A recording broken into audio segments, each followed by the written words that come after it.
தேவனோட வார்த்தையை நான் ஷேர் பண்ணிக்கிறதுக்கு முன்னாடி உங்ககிட்ட ஒரு சின்ன முன்னுரை கொடுத்துட்டு அதுக்கப்புறம் நம்ம வார்த்தைக்குள்ள போகலான்னு நினைக்கிறேன். ஏன்னா அது உங்களுக்கு இன்னும் பெட்டராக அண்டர்ஸ்டாண்ட் பண்ணிக்க உதவும்.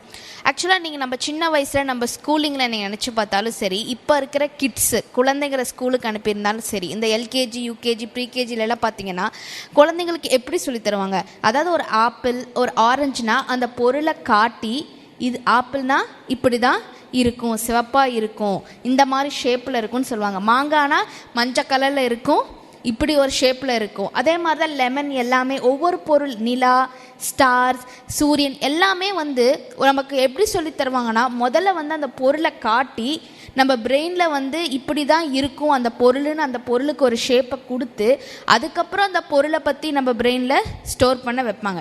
அதாவது எப்படின்னா நம்ம பிரெயின் எப்படி ட்ரெயின் ஆகிட்டே இருக்குன்னா ஒரு பொருளை பார்த்து, அதாவது ஒரு விஷயத்தை பார்த்ததுக்கப்புறம் தான் நமக்கு ஒரு நம்பிக்கையே வரும் அப்படி ஒரு பொருள் இருக்குன்னு. அதாவது நீங்கள் வளர வளர நம்மளோட மைண்ட் ப்ராசஸும் என்ன ஆகிடுதுன்னா நம்ம ஒரு விஷயத்தை பார்க்காம நமக்கு நம்பிக்கை வர்றது கிடையாது. நான் உங்களுக்கு ஒரு ஃப்ரூட் பேர் சொல்கிறேன். கிராம்போலா அப்படிங்கிற ஒரு ஃப்ரூட் இருக்குது. இது எத்தனை பேர் சாப்பிட்ருக்கீங்க?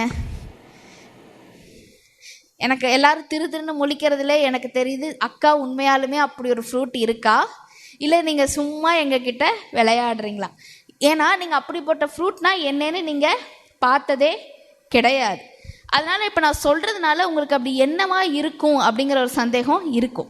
ஆனால் அந்த ஃப்ரூட் எப்படி இருக்கும்னாமா, அது ஒரு இந்தோனேஷியா அப்படி ஒரு ஃப்ரூட் இருக்குது. அந்த ஃப்ரூட் இந்தோனேஷியாவிலிருந்து நேட்டிவான ஃப்ரூட். அது எப்படி இருக்கும்னா மஞ்சள் கலரில் இருக்குமா, நட்சத்திர வண்ணத்தில் இருக்குமா. இப்போ நான் சொல்கிறத வச்சு உங்களால் அந்த ஃப்ரூட் எப்படி இருக்குன்னு ஒரு அனுமானம் செய்ய முடியுது. ஈவன் தோ ஒருவேளை உங்களுக்கு அந்த பழம் எப்படி இருக்கும்னு கண்ணால் பார்க்காவிட்டால் கூட அந்த பழத்தை பற்றி நான் சொல்கிற விஷயங்களால் மஞ்சள் கலரில் இருக்குது, நட்சத்திர வடிவத்தில் இருக்குது. அதாவது இதை ஏன் நான் உங்ககிட்ட சொல்கிறேன்னா, நம்ம லைஃப்பில் நம்ம ஒரு விஷயத்தை பார்க்கும்போது நம்ம முதல்ல ஒன்றா அந்த பொருள் அந்த விஷயம் நம்ம பார்த்துருக்கணும், அதை நம்ம நம்புறதுக்கு புரிஞ்சுக்கிறதுக்கு. இல்லைன்னா அந்த பொருளை சம்மந்தப்பட்ட வேறு ஏதாவது விஷயத்த சொன்னால் தான் நமக்கு அந்த பொருள் மேலே ஒரு நம்பிக்கையும், ஓகே இப்படின்னு ஒன்று ஏதோ இருக்குது அப்படிங்கிற ஒரு நம்பிக்கை வரும். ஆனால் நம்ம வாழ்க்கை முறை இப்படி பார்த்தாதான் நம்புகிற பழக்கத்தில் நம்ம சின்ன வயசுலேருந்தே ட்ரெயின் பண்ணுறதுனால நம்ம லைஃப்பில் எல்லா விஷயங்களும் பார்த்தாதான் நடக்குமானா அப்படி கிடையாது. வசனம் இங்கே என்ன சொல்லுது, பைபிள்லேருந்து நம்ம இதை எப்படி கற்றுக்கலாம், பார்க்காத விஷயத்தை குறித்து பைபிள் என்ன சொல்லுது, நம்ம என்ன பண்ணணும் அப்படிங்கிறத இன்னைக்கு நம்ம கற்றுக்கலாம். 2 கொரிந்தியர் 5வது அதிகாரம் 6வது வசனம். அதாவது இந்த வசனம் என்ன சொல்லுதுன்னா, we walk by faith and not by sight. அதாவது வாழ்க்கை இங்கே வசனம் என்ன சொல்லுதுன்னா, இங்கே 2 விதமான வாழ்க்கை முறை இருக்குது. ஒன்று நீங்கள் பார்த்து வாழ்கிறது, ஒன்று பார்க்காம வாழ்கிறது ஒன்று. அதாவது என்னக்கா சொல்கிறீங்க, எல்லாருக்கும் கண் இருக்குது, நாங்கள் எல்லாரும் பார்த்துட்டு தானே இருக்கோம், என்ன சொல்கிறீங்க பார்க்காம? அதாவது இந்த வசனம் இங்கே என்ன சொல்லுன்னா, பார்க்கறதுக்கு ஆப்போசிட்டாக என்ன சொல்லுது, விசுவாசத்தை சொல்லுது. விசுவாசம்னா என்ன? விசுவாச எபிரேயர் 11வது அதிகாரம் 1வது வசனத்தில் என்ன சொல்லுதுன்னா, காணப்படாதவைகளின் நிச்சயம். விசுவாசம்னாவே என்னன்னா, நம்ம ஒரு விஷயத்தை பார்க்கல, அதாவது எனக்கு அந்த விஷயம் இருக்குமா இல்லையான்னு தெரியல, ஆனால் இந்த விஷயம் இருக்குன்னு பைபிள் சொல்லுது, கர்த்தருடைய வார்த்தை சொல்லுது, அதனால் நான் நம்புகிறேன், அது உண்மைன்னு வசனம் சொல்லுது. அதாவது இப்போ நான் ஒரு பழத்தை பற்றி உங்ககிட்ட நான் சொன்னேன், அந்த பழம் இருக்கா இல்லையான்னு உங்களுக்கு தெரியல, ஆனால் நான் சொன்னது நிமித்தம் நீங்கள் இருக்க வாய்ப்பு இருக்குன்னு நம்புனீங்க. அதே மாதிரி தான் வசனம் என்ன சொல்லுதுன்னா, நீங்கள் என்ன வேணாலும் நீங்கள் முன்னாடி பார்த்துருக்க மாட்டீங்க, அந்த உங்கள் சிச்சுவேஷனோ உங்கள் சூழ்நிலையோ அப்படி அமையலைனா கூட நான் வசனம் என்ன சொல்லுதோ அதுதான் உண்மை. என்னக்கா சொல்ல வரீங்க அப்படின்னா, வசனம் சொல்லுது, பலவீனன் தன்னை பலவான் என்று சொல்லுவானாக. அதாவது அப்படின்னா அது என்ன சொல்லுன்னா, உன் நிலைமை இப்போ நீ பலவான வீக்காக தான் இருக்க, உன் சூழ்நிலை உனக்கு வீக்காக தான் இருக்குது, நீ எமோஷ்னலாகவும் வீக்காக இருக்கலாம், அதாவது உணர்வுகளையும் வீக்காக இருக்கலாம், இல்லை ஹெல்த் வைஸில் உனக்கு வியாதி இருக்கலாம், ஒருவேளை உனக்கு பண விஷயத்தில் வீக்காக இருக்கலாம். நீ எப்படிப்பட்ட விஷயத்தில் வீக்காக இருந்தாலும் அது உன்னோட கரண்ட் நிலைமை. ஆனால் நீ உன்னை என்னன்னு சொல்லிக்கணும், பலவான்னு சொல்லிக்கணும். அதாவது நீ இப்போ என்ன உன் சூழ்நிலை என்னவோ, உன்னோட கரண்ட் சிச்சுவேஷன் என்னவோ அது நீ கிடையாது. வசனம் என்ன சொல்லுன்னா, நீ பலவான். அதாவது ஒரு காலத்தில் நீ பலவானா, மாற போகிற, அதை தான் நீ சொல்லணும் ஒழிய இதை நீ சொல்லக்கூடாது. அதாவது அதுக்கு பேர் என்னன்னா, நீ கண்ணால் பார்த்தேன்னா உனக்கு உடம்புல உனக்கு வியாதி தெரியும், உன்னோட சூழ்நிலை உனக்கு தெரியும், உன்னோட கஷ்டம் உனக்கு தெரியும். ஆனால் வசனம் என்ன சொல்லுதுன்னா, நீ ஒரு ஸ்ட்ராங்கான பர்சன், இந்த பிரச்சனை உன்னை மேற்கொள்ள போகிறது கிடையாது, நீ கண்டிப்பாக மேலே வருவ. இதோட அடுத்த வசனம் அடுத்த கண்டினியூஷனில் என்ன வரும்னா, தரித்திரன் தன்னை ஐஸ்வர்யவான் என்று சொல்லிக்க கடவுள்னு சொல்லுவாங்க. அதாவது அந்த அப்படின்னாலும் என்ன, அதாவது நீ இப்போ இருக்கிற சுச்சுவேஷனில் உன்கிட்ட பைசா இல்லை, உன்கிட்ட ஒரு ரூபா கூட உன் பைசாவில் இல்லை, பர்ஸில் இல்லாமல் இருக்கலாம், உனக்கு கடன் இருக்கலாம், உனக்கு காசு பிரச்சனை இருக்கலாம். ஆனால் அது நீ கிடையாது, அதை நீ பார்க்காத. நீ ஒரு ஐஸ்வர்யவான், அதுதான் உண்மை. இப்போ நீ ஐஸ்வர்யவானா இல்லாமல் இருக்கலாம், ஆனால் நீ கண்டிப்பாக ஐஸ்வர்யவானா ஆக போகிற. இது எப்படி இது என்னன்னு சொல்லணுவாங்கன்னா, நம்ம இது ஒரு லைஃப் ஸ்டைல். அதாவது விசுவாசங்கிறது நம்ம என்ன கற்றுக்கிட்டோம்னா, நமக்கு அது ஆவியின் ஒரு கிஃப்ட், ஹோலி ஸ்பிரிட் கொடுக்குற கிஃப்டாக நினைக்கிறதுனால நம்ம லிமிட் பண்ணுறது என்னென்னா, ஒரு குறிப்பிட்ட விஷயத்துக்கு நான் விசுவாசிச்சா எனக்கு இந்த விஷயம் நடக்கும் அப்படின்னு நம்ம நினைக்கிறோம். ஆனால் இங்கே வசனம் என்ன சொல்லுதுன்னா, 2 விதமான வாழ்க்கை முறை. ஒன்று, நீங்கள் பார்த்து நடக்கும்போது தான் நம்பி வாழ்கிற மாதிரியும் வாழ்ந்துக்கலாம். இல்லை நீங்கள் டெய்லியுமே இது ஒரு லைஃப் ஸ்டைல்னால் என்னென்னா, டெய்லி நான் எந்திரிப்பேன், டெய்லி நான் பல்லு விளக்குவேன், டெய்லி நான் குளிப்பேன், டெய்லியும் ஸ்கூலுக்கு போவேன், காலேஜ் போவேன், வேலைக்கு போவேன். அதாவது உங்கள் நடைமுறை வாழ்க்கையில் உங்கள் நடைமுறை வாழ்க்கையில் நீங்கள் இணைச்சு செய்கிறதுக்கு பேர் தான் வாழ்க்கை முறை. அதாவது வசனம் சொல்லுது, விசுவாசிக்காமல் தேவனுக்கு பிரியமாக இருப்பது கூடாத காரியம். இன்னொரு வசனமும் இருக்கு தாவீதை பற்றி, என் இதயத்துக்கு ஏற்றவன். அதாவது தாவீது கடவுளுக்கு தேவனுக்கு பிரியமாக இருந்தார்னா அவர் கண்டிப்பாக விசுவாசம் இல்லாமலா இருந்திருப்பார்? கிடையாது. அவர் வாழ்க்கையில் அவர் கர்த்தரை நம்பி வாழ்ந்ததுனால தான் அவர் ஒன் ஆஃப் த ரீசனை கர்த்தர் அவரை பிரியமாக இருக்கிறவன்னு சொன்னதுக்கு காரணம் அவர் விசுவாசத்தில் தான் வாழ்ந்தார். இன்றைக்கி நான் உங்களுக்கு ஒரு அவரோட லைஃப்பில் நிறைய இன்சிடெண்ட் நடந்திருக்கு. நான் ஒரே ஒரு இன்சிடெண்ட் எடுத்து எலாபரேட் பண்ணி பேசணும்னு ஆசைப்பட்றேன்.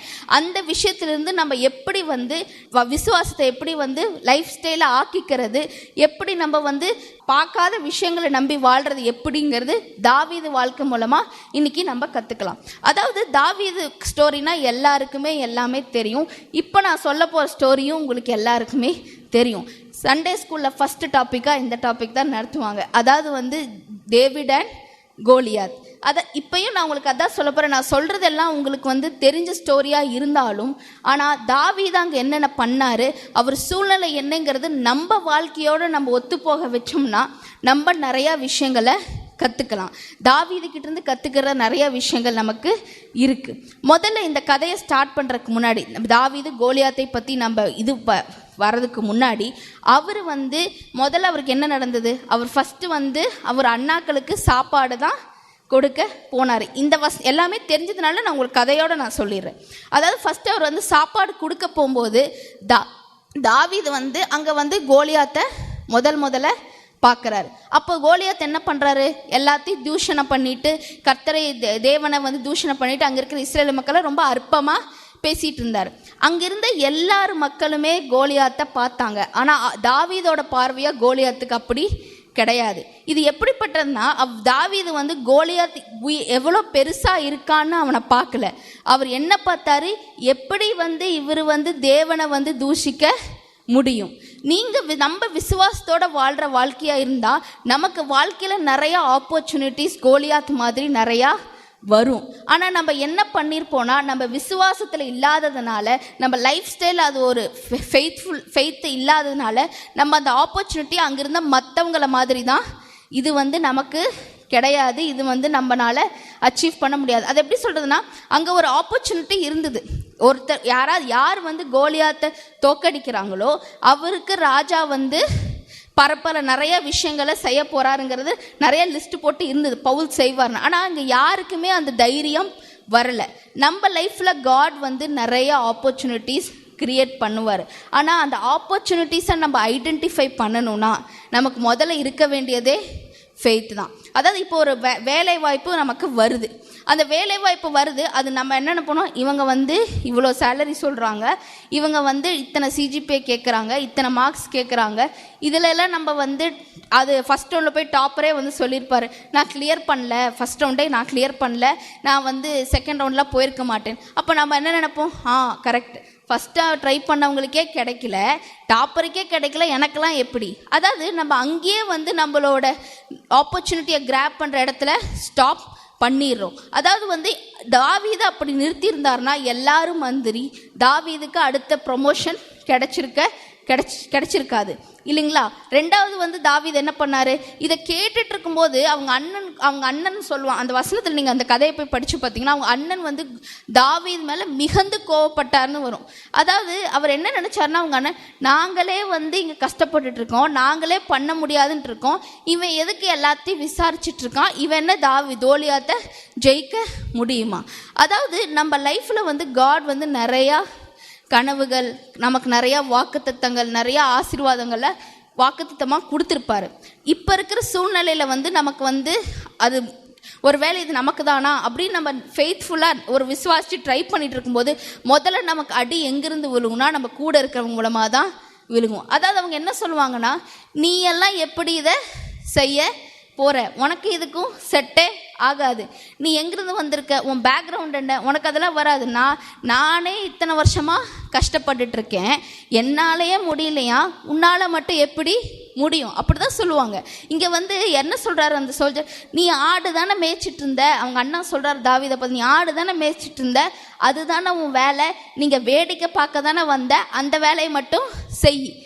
உங்களை வந்து யார், அதாவது வந்து கர்த்தர் உங்களை ஆசீர்வச்சிருக்காரு, கர்த்தர் உங்களை பெரிய இடத்துங்களுக்கு கூட்டிகிட்டு போவார், கோலியாத்தை முறியடிக்கிற மாதிரி பெரிய சாதனைகள் செய்யறதுக்கு கர்த்தர் தேர்ந்தெடுத்திருப்பார். ஆனால் சத்ரு என்ன பண்ணுவான், யார் மூலமாக நம்ம பேசினா மனசொடைஞ்சு போவோமோ அவங்க மூலமாக தான் பேசுவாங்க.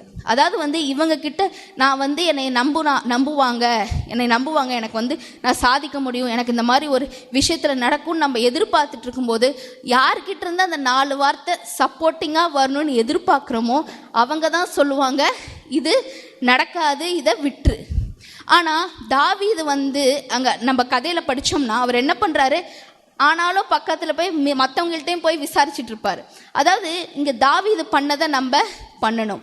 ஒருவேளை நம்மளும் நம்ம சூழ்நிலைகளும் நம்ம கூட இருந்தவங்க நம்ம உண்மையாலுமே அவங்கள நேசிக்கிறவங்க நம்மளை பார்த்து அந்த மாதிரி சொல்லும் போது நம்ம கிவ் அப் பண்ணக்கூடாது, நம்ம அதை மனசோர்விலையும் எடுத்துக்க கூடாது.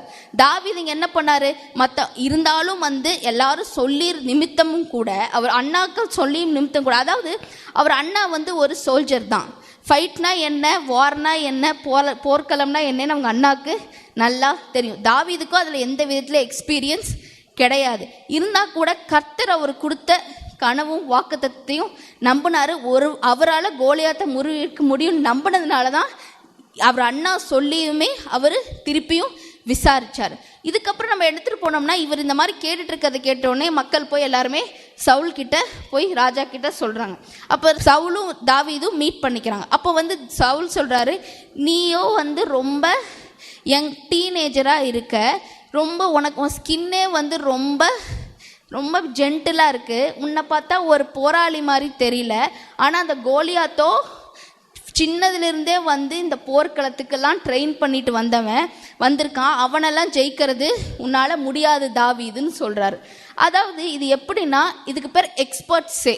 அதாவது ஃபஸ்ட்டு என்ன பண்ணுவாங்க, சத்ரு எந்த மூலமாக வருவாங்கன்னா நம்ம கூட இருக்கவங்க மூலமாக வந்து நம்மளோட ட்ரீம்ஸு, நம்மளோட கனவு நம்ம முயற்சி தடுக்க முயற்சி பண்ணுவாங்க. அப்பயும் நம்ம விட்டுட்டு இல்லை கர்த்தர் எனக்கு இந்த வாக்குத்தத்தம் கொடுத்துருக்காரு, அந்த வாக்குத்தத்துக்கு நான் உண்மையாக இருக்கேன், நான் வேலை செய்கிறேன், நான் முயற்சி பண்ணேன்னு எடுக்கும்போது அடுத்தது சொல்கிறது தான் எக்ஸ்பர்ட்ஸு. அதாவது அந்த டிகிரியில் அந்த இதில் வந்து ரொம்ப பெரிய போஸ்டிங்கில் இருக்கவங்க.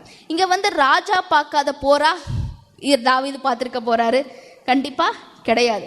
அதாவது வந்து கர்த்தர் வந்து சொல்கிறாரு, இங்கே வந்து கர்த்தர் நமக்கு வாக்குறுதி கொடுத்துருப்பாரு, நீங்கள் வந்து சுகமாக தான் இருப்பேன். ஆனால் வந்து டாக்டர் என்ன சொல்லியிருப்பாங்க, இந்த வியாதிக்கு வந்து எந்த மருந்துமே வேலை செய்யாது, கண்டிப்பாக நீங்கள் இதுக்கு வந்து எந்த பலனும் கிடையாது. அதாவது என்னென்னா, அவங்க வந்து எக்ஸ்பர்ட்ஸ், அவங்களுக்கு வந்து எல்லாமே தெரிஞ்சிருக்கும், நம்ம விட 1000 டைம்ஸ் நாலேஜ் உள்ளவங்க. அதாவது வந்து எப்படி இருக்குன்னா, நம்ம ஒரு முயற்சி பண்ணிட்டு இருக்கோம், நம்ம வந்து இது முயற்சி பண்ணிட்டு இருக்கும்போது, வேலை வாய்ப்பு தேடிட்டு இருக்கும்போது என்ன சொல்லுவாங்க, பொருளாதாரம் வீழ்ந்துட்டு இருக்குது, வேலை வாய்ப்பு போயிட்டு இருக்கு, ஐடியில் 1000 பேரை வேலை விட்டு தூக்கிட்டு இருக்கிறாங்க, நாடே இதாக போயிட்டு இருக்கு, ட்ரம்ப் அதை போட்டாரு, ஸ்டாக் மார்க்கெட் விழுந்துருச்சு. அதாவது இந்த மாதிரி ஒரு சுற்று வட்டாரத்தில் இருக்கிற எல்லா விஷயங்களுமே வந்து எதுவுமே பாசிட்டிவாக இருக்காது. எல்லாமே என்ன சொல்லும், இப்போ உனக்கு வேலை கிடைக்காது, இப்போ உன்னால் கடனை அடைக்க முடியாது, இப்போ உனக்கு ப்ரமோஷன் கிடைக்காது. இந்த மாதிரி எக்ஸ்பர்ட்ஸ் வந்து நம்மக்கிட்ட சொல்லும் போது நமக்கு வந்து அப்போ அந்த டைமில் தான் நம்ம என்ன நினைப்போம், ஒரு வேலை இருக்கலாமோ, எனக்கு வந்து இந்த டைமில் வேலை கிடைக்காதோ. அதாவது நீங்கள் எடுத்து பார்த்தீங்கன்னா கொரோனா டைமில் எல்லாத்தையும் சொல்லியிருப்பாங்க, வேலை கிடைக்காது, சாப்பாடு கிடைக்காது, தண்ணி கிடைக்காது, கொரோனாவில் எல்லோரும் செத்து போயிடுவாங்க. அதாவது அந்த 2 வருஷத்தில் என்னென்னலாம் சொன்னாங்க எக்ஸ்பர்ட்ஸ், ஆனால் எல்லாமே நடந்துச்சா? கிடையாது. விசுவாசிச்சோம்னா, விசுவாச வாழ்க்கையில் நம்ம வாழ்கிறோம்னா, எக்ஸ்பர்ட்ஸாக இருந்தாலும் யார் என்ன சொல்லியிருந்தாலும் வசனம் வந்து என்ன சொல்லுதோ அதை தான் நம்ம நம்பணும்.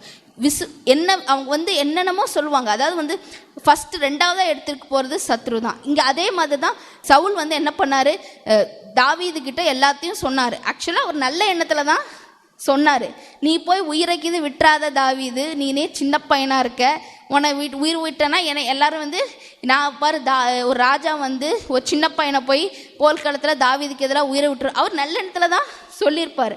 ஆனால் வசனம் என்ன சொல்லுது, நான் வந்து கோலியாத்தை கொல்லுவேன், ஜெயிக்க முடியும்ன்றது தாவீது நம்பினார். அதனால தான் அவர் வந்து இங்கே வந்து சவுல்கிட்ட அவர் சொல்கிற வார்த்தைகளும் நம்ம கற்றுக்கணும். இங்கே சவுல்கிட்ட அப்போ தான் அவர் சொல்லுவார், என்ன சொல்கிறாருன்னா, நான் வந்து என்னோட ஆடு மேய்ச்சிட்டு இருக்கும்போது சிங்கம் கரடி எல்லாம் வந்துச்சு, நான் அதோட போராடினேன், அதுலேருந்து நான் ஜெயித்தேன், கர்த்தர் என்னை விடுவிச்சாரு, இப்பையும் என்னைய விடுவிப்பார். இதை ஏன் தாவீது சொல்கிறாருன்னா, நம்ம லைஃப்பில் வந்து இந்த மாதிரி எக்ஸ்பர்ட்ஸ் எல்லாம் சொல்லும் போது நமக்கே ஒரு சந்தேகம் வந்துடும். அப்போ போய் எங்கே விசுவாசங்கிறது தேடுறது. ஆனால் இங்கே தாவீது பண்ணதை நம்ம பண்ணணும்.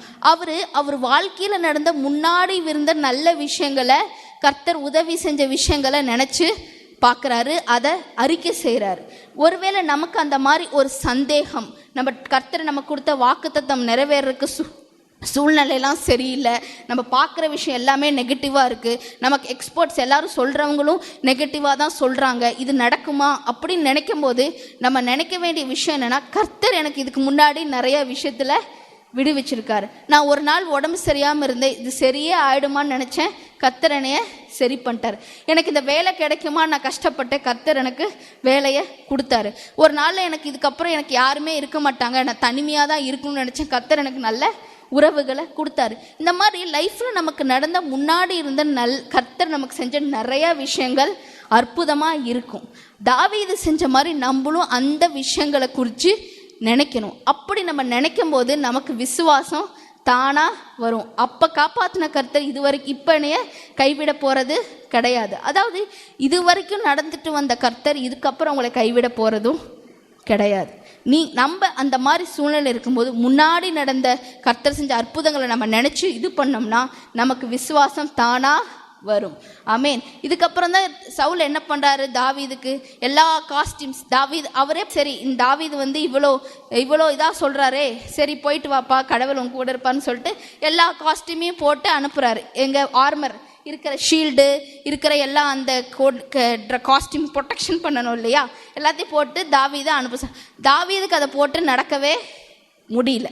அதாவது இது எப்படின்னா, நம்மக்கிட்ட என்ன சொல்லுவாங்கன்னா, நீங்கள் ஜெயிக்கணுமா, இந்த ஃபேமிலியிலேருந்து நீங்கள் வந்திருக்கணும், இந்த பேக்ரவுண்டில் இருக்கணும், இந்த இடத்துலேருந்து பிறந்திருக்கணும், இல்லைன்னா நீங்கள் இப்படிப்பட்ட படிப்பையாவது படிச்சிருக்கணும். அதாவது நம்ம கர்த்தர் கொடுக்குற வாக்குத்தத்தமுக்கும் நமக்கும், நம்ம கடவுள் கொடுத்த கனவுகளுக்கும் நமக்கு இருக்கிற சூழ்நிலைக்கும் சம்மந்தமே இருக்காது. இதெல்லாம் இருந்தால் தான் உன்னால் கோலியாத்தை ஜெயிக்க முடியும்னு பவுல் சொல்கிறார். என்னது, அந்த ட்ரெஸ் எல்லாம் போட்டுக்கிட்டு இது பண்ணாதான் நீ ஜெயிக்க முடியும். ஆனால் தாவீதுக்கும் அந்த ட்ரெஸ்ஸால் அவரால் நடக்கக்கூட முடியல.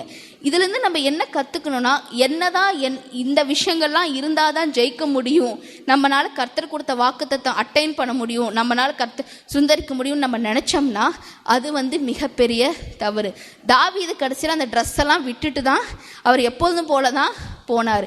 கர்த்தர் வந்து உங்களை எந்த இடத்துல வச்சிருக்காரோ அது மூலமாகவே கர்த்தர் உங்களைய என்ன கனவு கொடுத்தாரோ வாக்குத்தம் கொடுத்தாரோ கர்த்தர் நிறைவேற்றார். அதுக்கு நீங்கள் இந்த கலரில் தான் இருக்கணும், இந்த இடத்துல தான் இருக்கணும், ஒருவேளை நான் அமெரிக்காவில் தான் பிறந்திருக்கணும், எதுவுமே கிடையாது. என்னவா இதெல்லாம் தேவை இருந்தால் தான் ஜெயிக்க முடியும்னு சொல்கிறது கிடையாது.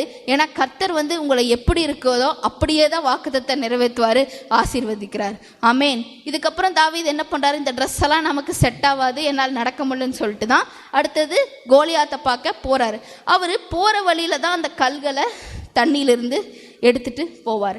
அதாவது நம்ம வந்து லைஃப்பில் வந்து நம்ம நடந்துக்கிட்டே இருக்கிறோம் இல்லையா, நமக்கு கர்த்தர் வந்து ஒரு வாக்குத்தத்தம் கொடுத்துருக்காரு, நமக்குன்னு ஒரு கனவு இருக்குது, நம்ம பெரிய சாதனை சாதிக்கணும், கடன் அடைக்கணும், உங்களுக்கு எல்லாம் இருக்கலாம், பெரியவங்களுக்கு கடன் அடைக்கணும், நல்ல வேலை கிடைக்கணும், நல்ல செட்டில் ஆகணும், நல்ல லைஃப் பார்ட்னர் கிடைக்கணும், எல்லாருக்குமே எல்லாமே இருக்கும்.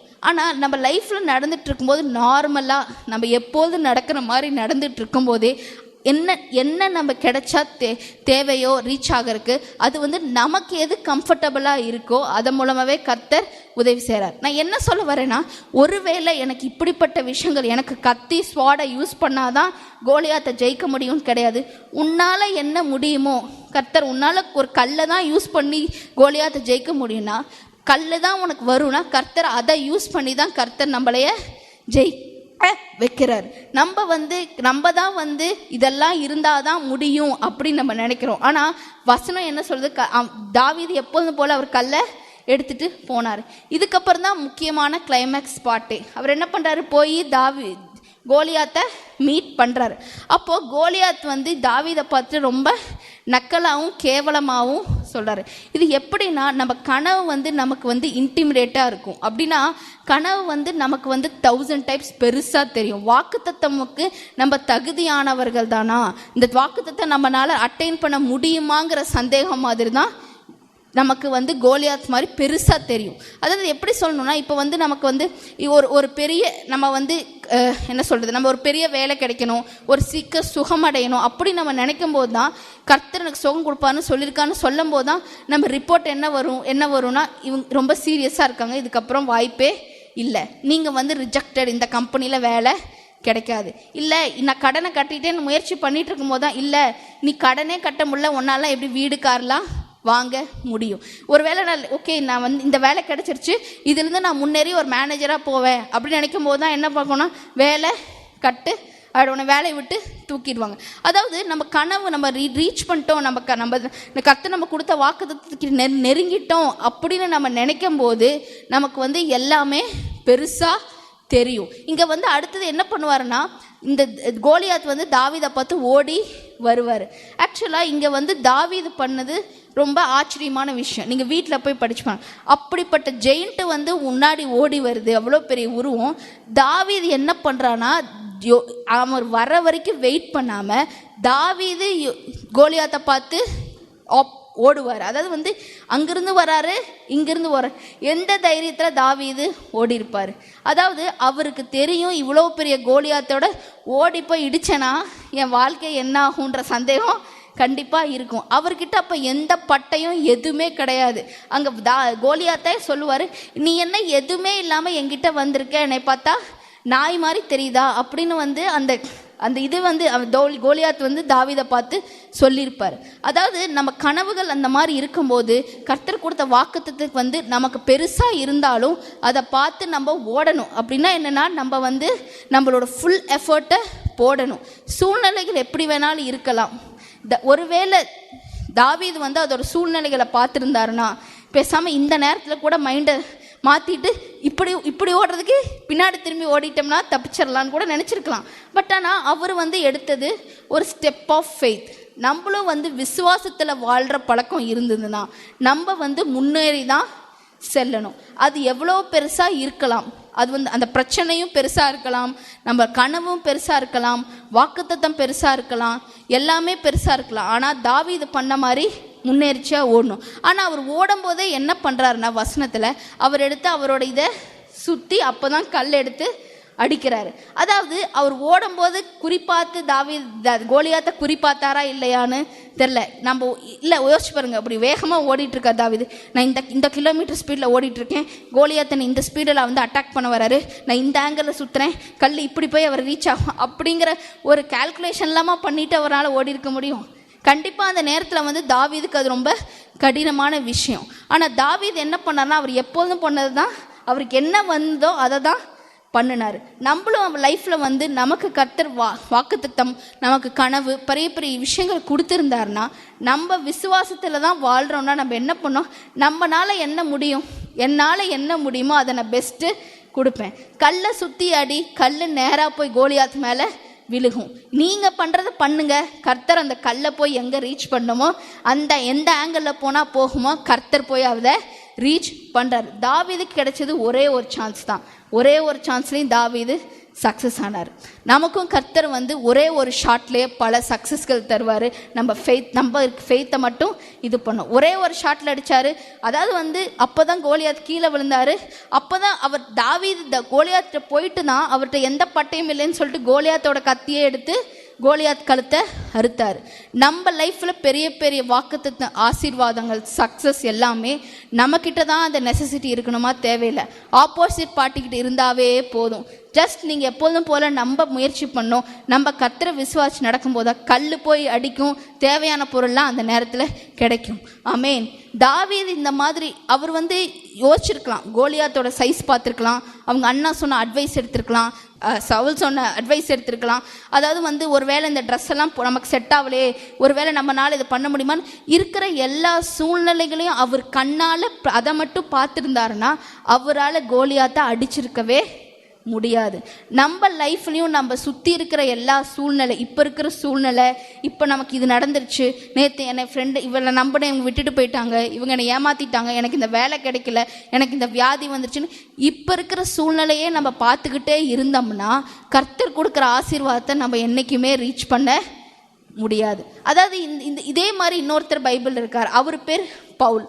அதாவது அவர் லைஃப்பில் அவர் நிறையா கஷ்டப்பட்டார். அதாவது எப்படி சொன்னால், அவருக்கு வந்து ஒரு வியாதி இருந்தது, அதனால தான் அவர் வந்து முள் எனக்கு குத்திக்கிட்டே இருந்ததுன்னு ஒரு வசனத்தில் சொல்லுவார். அப்புறம் அவருக்கு அடிக்கிறதுக்கு ஒரு திரளான மக்கள் கூடிட்டு கல்லேறிய ஓடி வந்தாங்க. அது இல்லாமல் அவர் நிறைய தடவை அவர் அடிப்பட்டார், கஷ்டப்பட்டார். அதாவது வந்து அவர் வந்து ரோமுக்கு போய் நீ போய் கர்த்தருடைய ஜீசஸை பற்றி சொல்கிற காஸ்பல் சொல்கிறக்கு போகணும்னு கர்த்தர் தான் அவர் போக சொன்னார். ஆனால் போகிற வழியில் கப்பல் உடஞ்சிருச்சு, ஸ்ட்ராம் வந்தது, அவங்க அங்கே கஷ்டப்பட்டு போய் ஐலாண்டில், அதாவது ஐலாண்டில் சேர்ந்தா கூட விஷமுனான பாம்பு கிடச்சிருச்சு. அவர் லைஃப்பில் நிறையா கஷ்டப்பட்டார். ஆனால் அவர் கடைசியாக சொல்கிறாரு, நான் நல்ல ஓட்டம் ஓடினேன், என் விசுவாசத்தை காத்து கொண்டேன். அதாவது அவர் தான் இருக்கிறதுலே அதிகமான நியூ டெஸ்ட்மெண்ட்டில் நிறையா புக்ஸை எழுதியிருக்காரு. அவர் தான் சொல்கிறாரு, என் விசுவாசத்தை காத்து கொண்டேன். இதில் எல்லாத்துலேயுமே அவர் என்ன சொல்கிறாரு, நான் என்னோட விசுவாசத்தில் நான் விசுவாசித்தேன், என் விசுவாசப்படி நான் நடந்தேன். நம்ம லைஃப்லையும் நம்ம எண்ட் ஆஃப் த லைஃப் என்னைக்காவது ஒரு நாள் எல்லாருமே கடைசி காலத்துக்கு வரும். திரும்பி பார்த்தீங்கன்னா நான் உண்மையான சொல்கிறேன், எப்படி பவுல் வந்து விசுவாசத்தை காத்து கொண்டாருன்னு சொன்னதுனால தான் நல்ல ஓட்டத்தை ஓடினேன்னு அவர் சொல்ல முடிஞ்சுது. நம்ம ஒரு வேளை சில விஷயங்களை நம்ம விசுவாசிச்சிருக்கலாமோ அப்படிங்கிற விஷயம் நமக்கு எண்டு டைமில் வரவே கூடாது. உண்மையாலுமே எது ரொம்ப ஈஸினா விசுவாசிக்கிறது தான் ஈஸி. ஏன்னா எல்லா பாரத்தையும் நம்ம யார் மேலே போகிறோம், கடவுள் மேலே தான் போகிறோம். ஒருவேளை நடந்துச்சுன்னா கர்த்தர் தான் நமக்கு செய்கிறார், நடக்கலைனாலும் கர்த்தர் தான் அதுக்கு பொறுப்பு. இதே நீங்கள் ஒருவேளை நான் இதை பார்த்து நான் முயற்சி பண்ணி நான் இப்படி பண்ணாதான் நடக்கும், அப்படி இப்படி நம்ம சூழ்நிலை இதனால் இப்படி நடக்குமா, இந்த இதில் இந்த மூவ் பண்ணி இந்த நடந்தால் இது செஞ்சாதான் நடக்குமா, இவங்க எனக்கு உதவி செஞ்சாதான் இவங்க நடக்குமா, நான் இவங்களுக்கு இந்த இதெல்லாம் செய்யணுமா, அப்படி நம்ம மனக்கண்வலையும் நம்ம சூழ்நிலைகளை பார்த்துட்டு இருந்தோம்னா நம்ம வந்து கர்த்தரையும் விசுவாசிக்க முடியாது. கடைசியில் நம்ம பவுல் வந்து கடைசி காலத்தில் வந்து அவர் சந்தோஷமாக சொல்லார், நம்ம என்ன நினச்சிருக்கணும், ஒருவேளை நம்ம அப்போயே கர்த்தரை விசுவாசிச்சிருந்தா இது ஈஸியாக முடிஞ்சிருக்குமோ என்னமோங்கிற மாதிரி லைஃப்பில் நமக்கும் எண்டு டைம் வரும். நம்ம வந்து பவுல் என்ன பண்ணாரோ அதை நம்ம சூஸ் பண்ணிக்கலாம். ஈஸி வே, கண்ணால் பார்க்குறனோ நடக்குதோ நடக்கலையோ, வசனம் எனக்கு என்ன சொல்லுது, கர்த்தர் எனக்கு என்ன சொன்னார், அதுக்கு நான் நம்புகிறேன், கர்த்தர் எனக்கு உதவி செய்வார். இது வரைக்கும் நான் உங்ககிட்ட வந்து நீங்கள் விசுவாசத்தில் நடந்தால் என்ன நடக்கும்னு நான் சொன்னேன் இல்லைங்களா. நான் வந்து விசுவாசிக்காம ஒருவேளை எனக்கு பார்த்தாதான் நம்பினாதான் இதெல்லாம் நடக்கும் அப்படின்னு நினைச்சா என்ன நடக்குங்கிறதுக்கும் வசனம் இருக்கு. அதையும் நம்ம வாசிக்கலாம். மத்தேயு 13வது அதிகாரம் 21வது வசனம் 22வது வசனம். ஆகிலும் தனக்குள்ளே வேறில்லாதவனாய் கொஞ்ச காலத்து மாத்திரம் நிலைத்திருப்பான். வசனத்தின் நிமித்தம் உபத்திரமும் துன்பமும் உண்டான உடனே இடலறடைவான். முள்ளுள்ள இடங்களில் விதைக்கப்பட்டவன் வசனத்தை கேட்கிறவனாய் இருந்தும் உலக கவலை ஐஸ்வர்யத்தின் மயக்கமும் வசனத்தை நெருக்கு போடுகிறதினால் அவனும் பலனற்று போவான். அதாவது இது என்ன பேசேஜ்னா, கர்த்தர் வந்து விதைக்கிறவனை பற்றி ஒரு விதைப்பும் நிலத்தை பற்றி சொல்கிற பேசேஜ். அதாவது 4 விதமான நிலம் இருந்தது. முதல்ல போட்ட சீட்ஸ், முதல்ல போட்ட விதைகள் வந்து உடனே வந்து பேர்ட்ஸ் தூக்கிட்டு போயிடுச்சு. 2வதுல வந்து கல் இருந்தது, 3வதுல வந்து முற்கள் இருந்தது, 4வது வந்து நல்ல நிலம்னு கர்த்தர் சொல்லியிருக்கார். இங்கே வந்து இந்த நம்ம 4 நிலத்தில் வந்து நடுவில் இருந்து 2 நிலத்தை பற்றி நான் உங்களுக்கு சொல்கிறேன். அதாவது இங்கே பார்த்தோம்னா எல்லாருக்குமே கிடைச்சது ஒரே வாக்குத்தத்தம் தான், ஒரே வசனம் தான். ஆனால் இந்த 2 நிலத்துக்கும் ஏன் அது நடக்கலைன்னா, அது வந்து அதாவது வந்து நிலமும் ஒரு காரணமாக இருந்தாலும் அதுங்க 2மே சுற்றி இருக்கிற விஷயங்களை தான் பார்க்குறாங்க. அதாவது நீங்கள் 21வது வசனத்தில் நீங்கள் பார்த்தீங்கன்னா, வசனத்தின் நிமித்தம் உபத்திரமும் துன்பமும், அதாவது இங்கே என்ன பார்க்குறாங்கன்னா, அவங்க வந்து சூழ்நிலையை தான் பார்க்குறாங்க. அவங்களுக்கு நடந்த பிரச்சனை. இப்போ ஒரு வசனம் கேட்டு ஓகே கர்த்தரனை ஆசீர்வதிப்பான்னு சொல்லியிருக்காரு, கர்த்தரனை உயர்த்துவார், கர்த்தரனை அப்படின்னு சொல்லிட்டு விசுவாசிச்சுட்டு வராங்க. வந்தவுடனே ஒரு லைஃப்பில் ஒரு பிரச்சனை, துன்பம், கவலை. அடுத்த வசனம் பார்த்தோம்னா கவலையும் இடரடிதும் அப்படின்னு சொல்லியிருக்காங்க. அதாவது வந்து இங்கே 4 விஷயத்த சொல்கிறாங்க. இது வந்து அவங்க வந்து என்ன பண்ணுறாங்கன்னா, இந்த நிலமும் வார்த்தைகளும் வசனமும் எல்லாத்துக்கும் ஒன்று தான். ஆனால் இங்கே நிலம் வந்து இந்த 2 நிலத்தில் எது முக்கியமாக காரணமோ, என்ன காரணம்னா சூழ்நிலைகளும் அந்த சுற்றி வந்த விஷயத்தை வந்து அந்த விதைகள் வந்து பார்த்தது தான் காரணம். முதல்ல என்ன பார்த்துச்சு, இங்கே இருக்கிற முள்ளெல்லாம் பார்த்துச்சு, என்னால் வளர முடியாது, இந்த பிரச்சனைகள்லாம் வந்தால் எனக்கு ஆசீர்வாதம் இல்லை அப்படின்னு நான் வந்து ப்ரொடக்ட்ஃபுல்லாக இருக்க முடியாதுன்றனால அப்பயே அது ஸ்டாப்பு ஆயிடுச்சு. நம்ம இந்த மாதிரி இருந்தோம்னா நம்ம விதை, அதாவது கர்த்தர் கொடுத்த வாக்குத்தத்தத்தை நம்ம வாக்குத்தத்தை மட்டும் இல்லாமல் நம்ம என்ன பண்ணுறோம், சூழ்நிலை வர பிரச்சனை, சாரோஸ், அந்த நேரத்தில் நடக்கிற கவலை, கஷ்டம், மன கஷ்டம், நம்ம அந்த லைஃப்பில் நடக்கிற அப்போ இருக்கிற சுகங்கள், இந்த மாதிரி அந்த விஷயத்தை மட்டும் கண்ணால் பார்த்தோம்னா நம்மளால் விசுவாசத்தில் இருக்க முடியாது. இந்த நிலங்கள் பண்ண விதைகள் பண்ண தப்பும் அதுதான். சூழ்நிலைகளையும் துன்பங்களையும் பார்த்ததுனால அதனால வளர முடியல. வசனம் சொல்லுது அவங்க வந்து இடர் அடைவார்கள். அதாவது வந்து அவ்வளோதான், அவங்களோட லைஃப் அதோட முடிஞ்சிருச்சு. ஆனால் நல்ல நிலத்தில் வந்து விதை போட்டாங்க, விதை 60 மடங்கு 100 மடங்காக ரிசல்ட் வந்துச்சு. நம்ம லைஃப்பில் வந்து நம்மளும் இந்த நல்ல நிலை மாதிரி தான் இருக்கணும். என்ன வேணாலும் துன்பம் வரலாம், எப்படி வேணாலும் விஷயங்கள் நடக்கலாம். கர்த்தர் எனக்கு விதையாக ஒரு வாக்குத்தத்தம், ஒரு வார்த்தையை கொடுத்தாருன்னா நிறைவேற்றி போகிறது கர்த்தர். எனக்கு இந்த துன்பமோ இந்த இன்பமோ இந்த மழையோ இந்த வெயிலோ வந்து என்னை செடியை வளர்த்த போகிறது கர்த்தர். நான் வாழ்ற வேண்டியது என்னது, நான் வந்து கர்த்தரை நோக்கி வாழ்ந்தால் போதும், விதை 100 மடங்கு ரிசல்ட் கொடுக்கும். ஆமீன். என் லைஃப்பில் நடந்த ஒரு சின்ன, எப்பொழுதும் போல் ஒரு நடந்த இன்சிடென்ட் சொல்கிறேன். உங்கள் எல்லாருக்குமே தெரியும், எங்கள் தம்பிக்கு வந்து ஒரு ஆக்சிடெண்ட் ஆச்சு. எல்லாருக்குமே தெரியும். அந்த நாங்கள் வந்து ஃபஸ்ட்டு அவங்கள ஐசியூவில் எடுத்துகிட்டு போயிருந்தாங்க. இம்ப்ரூவ் ஆகிட்டே வந்தது. நாங்களும் விசுவாசித்தோம். கர்த்தர் வந்து எங்களுக்கு நல்ல ஹீலிங் கொடுத்துட்ருக்காரு. வசனம் சொல்கிற மாதிரி கர்த்தர் வந்து பரிபூர்ண சுகம் கொடுத்தாருன்னு சொல்லி தான் ஐசியூலேருந்து நார்மல் வார்டுக்கு வந்து கொஞ்ச நாள் டிஸ்சார்ஜ் ஆயிடுவோம் நாங்கள் நம்பிட்டு விசுவாசித்து சந்தோஷப்பட்டோம். ஏன்னா சபையிலையும் ஜெபம் பண்ணாங்க.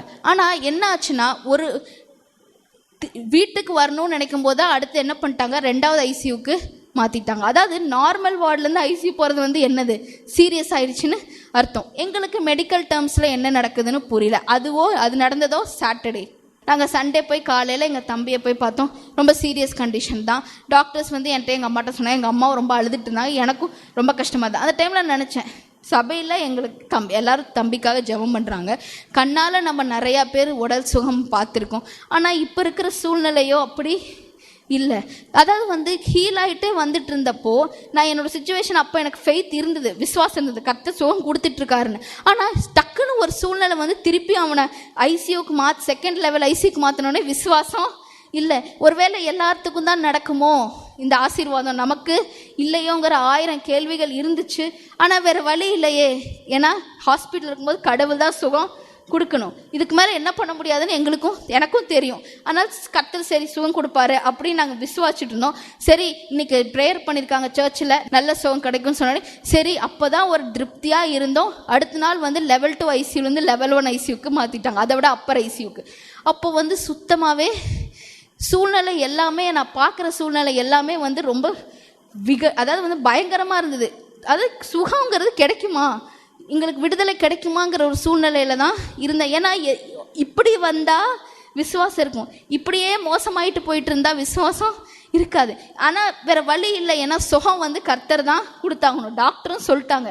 அதனால நானும் என்ன பண்ணேன், சரி கர்த்தர் தான் கொடுக்கணும், கர்த்தர் தான் ஹீல் பண்ணணும். ஏன்னா வசனம் சொல்லுது கர்த்தர் சுகத்தை கொடுக்கறது கர்த்தர் மட்டும்தான்.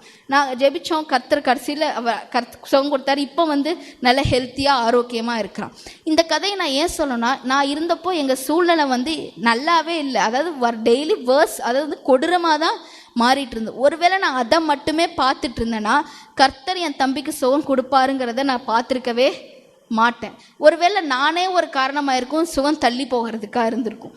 அதே மாதிரி தான் நான் உங்ககிட்டே சொல்கிறேன், நம்ம லைஃப்பில், உங்கள் லைஃப்லையும் என் லைஃப்லையும் நிறைய விஷயங்கள் கண்ணால் பார்க்குறது எல்லாமே குட்டாக இருக்காது. நம்ம சிச்சுவேஷன், நம்ம சரௌண்டிங், நம்ம பேக்ரவுண்ட், நம்மளோட ஃபெயிலியர்ஸ், நம்ம ரிஜெக்ஷன், நமக்கு க்ளோஸ் ஆகிற எல்லா முயற்சிகள், இதெல்லாம் பார்க்கும்போது நமக்கு ஃபெய்த் வரது கஷ்டம்தான். ஆனால் அந்த நேரத்துல எல்லாம் தாவீது பண்ண மாதிரி முன்னாடி கர்த்தர் எனக்கு உண்மையாக இருந்தார். நான் நினச்சேன் சர்ச்சில் நிறைய பேர் கர்த்தர் சுகம் கொடுத்துருக்காரு, என் தம்பிக்கும் சுகம் கொடுப்பாரு. அதே மாதிரி நீங்களும் கர்த்தர் உங்களுக்கு உண்மையாக இருந்ததை நீங்கள் நினச்சிங்கன்னா இப்போ மட்டும் கர்த்தர் கைவிட போகிறது கிடையாது. இப்பையும் அவர் உண்மை உள்ளவர் தான். எதுக்காக கர்த்தர் உங்களை முன்குறிச்சாரோ, எதுக்காக நீங்களும் கர்த்தர்கிட்ட வெயிட் பண்ணுறீங்களோ, கர்த்தர் கண்டிப்பாக செய்வார். நீங்கள் விசுவாசத்தில் மட்டும் வாழுங்க, விசுவாசிக்க ட்ரை பண்ணுங்க. கஷ்டமாக இருந்தால் பழைய விஷயத்தில் கர்த்தர் செஞ்ச நன்மைகளை நினச்சி பாருங்க. ஆனால் தயவு செய்து சுற்றி இருக்கிற விஷயங்களை மட்டும், கண்ணால் பார்க்குற விஷயத்தை நம்பாதீங்க. கண்ணால் பார்க்காத தெய்வத்தை நம்புங்க, கர்த்தர் உங்களுக்கு பெரிய ஆசீர்வாதத்தை கொடுப்பார். ஆமென்.